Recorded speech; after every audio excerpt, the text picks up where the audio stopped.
d'un contingent de militaires, à la tête d'un contingent composé de militaires de bérets rouges et de bérets rouges.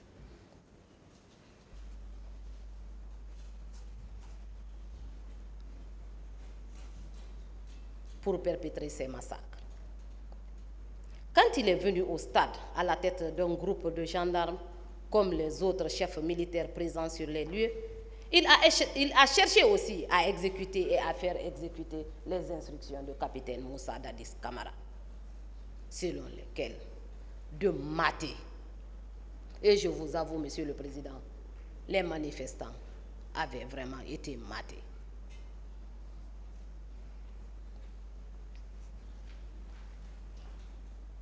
Dans la foulée, certaines femmes ont été déshabillées et violées à ciel ouvert, comme en font foi les certificats médicaux et les photos versées au dossier. Ces faisceaux d'éléments prouvent à suffisance que les faits d'assassinat et de complicité de viol sont constitués à l'égard du colonel Ibrahima Kamara dit Kalonzo.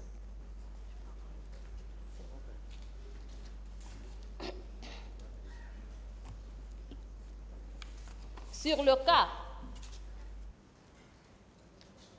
excusez-moi, Monsieur le Président, sur le cas de Mamadou Aliou Keita,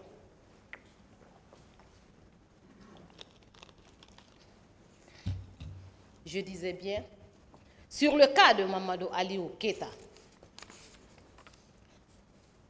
cet accusé qui est poursuivi pour viol, infraction prévue et punie par l'article 268 du Code pénal.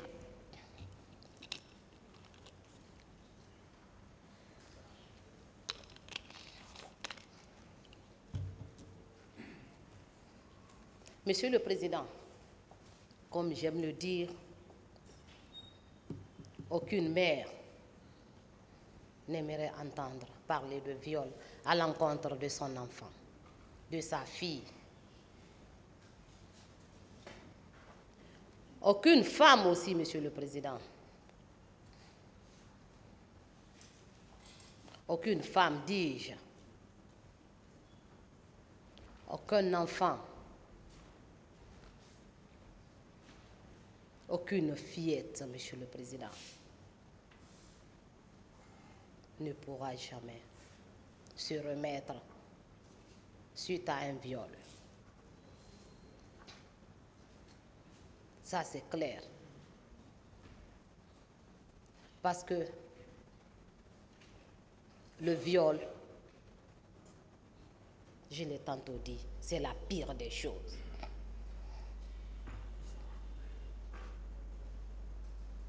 Vous comprendrez, Monsieur le Président, les déclarations contradictoires de l'accusé Marji Chef, Mamadou Aliou Keita, prouvent à suffisance que les faits mis à charge sont bel et bien constitués à son égard.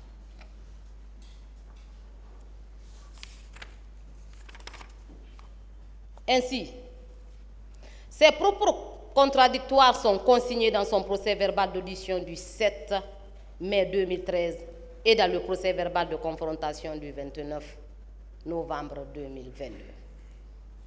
Dans son procès-verbal du 7 mai 2013, il déclarait ceci. « J'ai connu cette dame parce que je faisais la cour à une fille du nom de Madame Mariam Diallo, dite Mima, laquelle d'ailleurs a été fiancée par moi. Cette dernière était dans la même chambre que Madame Aïssietou Bari. Donc, je fréquentais régulièrement leurs concessions, de telle sorte que je suis connue de toute la famille. C'est dans ce cadre que j'ai fait la connaissance de Madame Aïssietou Bari. Alors que dans le PV de confrontation en date du 29 novembre 2022, à la deuxième page, il déclarait ceci. « Cette dame que vous me présentez, je ne la connais pas de nom jusque-là. Mais c'est en 2016 à l'escadron numéro 2 de Hamdallah que je l'ai vue pour la première fois. »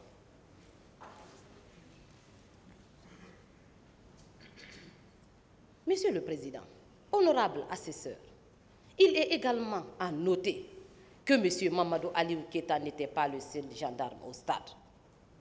Il était évident qu'il se connaît bel et bien avec Mme Assietou Bari, parce qu'ils vivent dans le même quartier. En plus, M. Mamadou Aliou Keita avait fiancé Mariam Diallo, qui était de la même famille qu'Assietou Bari, avec laquelle elle partageait le même lit.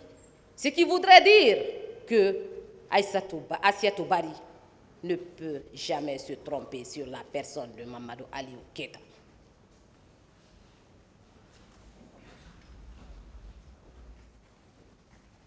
En réalité, Mme Assietou Bari a reçu des coups de crosse qui l'ont mise à terre avant d'être violée par M.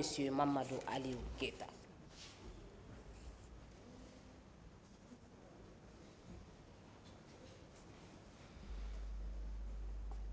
Il y a un certificat médical qui est versé au dossier de la procédure, Monsieur le Président, pour attester ce viol. Dès lors, il y a lieu de retenir M. Mamadou Aliou Keita dans les liens de culpabilité de viol sur Mme Assietou Bari. Monsieur le Président, honorable assesseur, voilà les faits dans leur exactitude.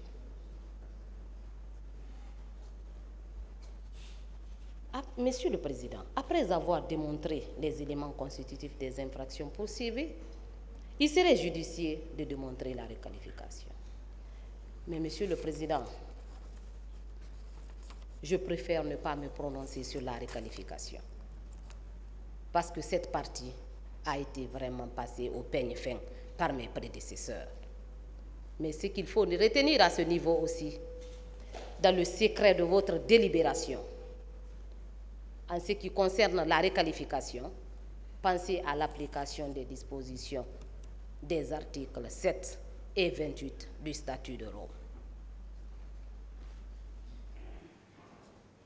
Sur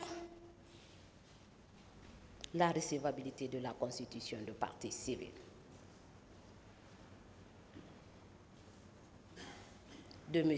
Ouriba Ilouba, Assietou Bari et plusieurs autres, de la Fédération internationale des ligues de droits de l'homme, FIDH, de l'Organisation guinéenne de défense des droits de l'homme et du citoyen, de l'Association des victimes, parents et amis du 28 septembre 2009 à VIPA, le tout en application des dispositions des articles 486 du Code de procédure pénale.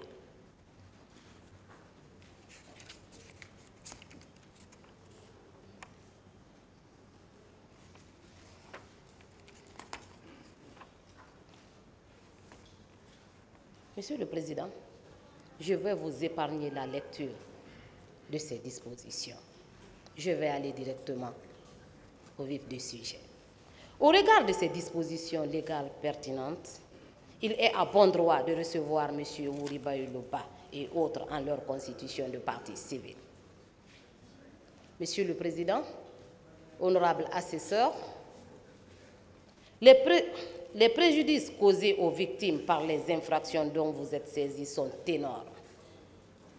Des centaines de nos concitoyens voulant exprimer leur opinion politique ont été abattus comme des gibiers. Certains ont été poignardés à l'aide des armes blanches qui sont devenus des handicapés physiques et moraux à vie. Certaines personnes assassinées ont laissé derrière elles des familles qui sont juste là, sans soutien financier ou moral, et dont les enfants sont victimes de déviance pour faute de moyens de subsistance.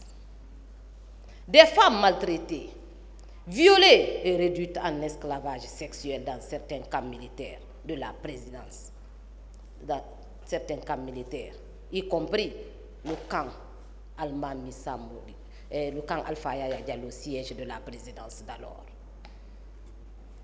Monsieur le Président, honorable assesseur, certaines de ces femmes violées ont contracté les grossesses non désirées, des maladies sexuellement transmissibles, y compris le sida, D'autres ont vu leur foyer se désintégrer à jamais. Tous ces faits sont étayés par les éléments de preuve versés au dossier. À titre indicatif, la directrice de l'hôpital Donka, Mme Fatou Sike Kamara, a soutenu à cette barre que les services des urgences de cet hôpital ressemblaient ce jour-là à une boucherie. C'est pourquoi, Monsieur le Président, honorable assesseur, Monsieur Ouribaïloba, Assietou Bari et plusieurs autres, la Fédération internationale des ligues de droits de l'homme, la FIDH, l'Organisation guinéenne de défense des droits de l'homme, le GDH, l'Association des parents victimes et amis du 28 septembre 2009, AVIPA, sollicite qu'il vous plaise pour la réparation de ces préjudices, condamner solidairement 1. Le capitaine Moussa Dadis Kamara, commandant Aboubakar Sidiki Diakité alias Toumba, le capitaine Marcel Guilavogui, le colonel Moussa Thiebourou Kamara, le colonel Claude Pivi, le colonel Blaise Gomo, le colonel Aboula Chérif Diaby, le sergent Paul Mansa Guilavogui et le colonel Ibrahima Kamara Di Kalonzo et M. Mamadou Aliou Keita, à leur payer des montants déjà énumérés par mon des confrères, Maître Amadou DSBA. Qu'il vous plaise également, Monsieur le Président et honorable assesseur, d'ordonner le versement provisoire de tous les montants qui seront accordés aux parties civiles à titre de dommages et intérêts, conformément aux dispositions de l'article 442, renvoyant à celle de l'article 535 du Code de procédure pénale. Monsieur le Président, avant de terminer, permettez-moi de rendre un vibrant hommage aux victimes, parce que ce sont elles qui ont souffert dans leur âme, dans leur chair. Permettez-moi par la même occasion de remercier mon cher et aîné confrère, Maître DSBA, qui a bien voulu m'accorder le privilège d'être parmi les avocats de la partie civile. Sans oublier également mes parents et mon cher époux, parce qu'il n'est pas facile d'avoir une avocate comme épouse. Je vous remercie et j'ai plaidé.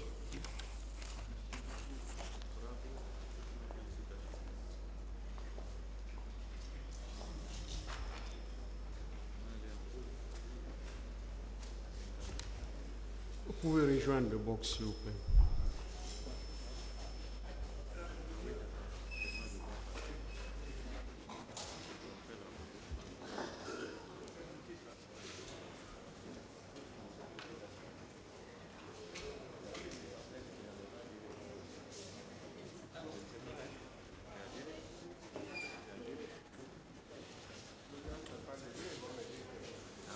L'audience est suspendue. Je voudrais vous saluer.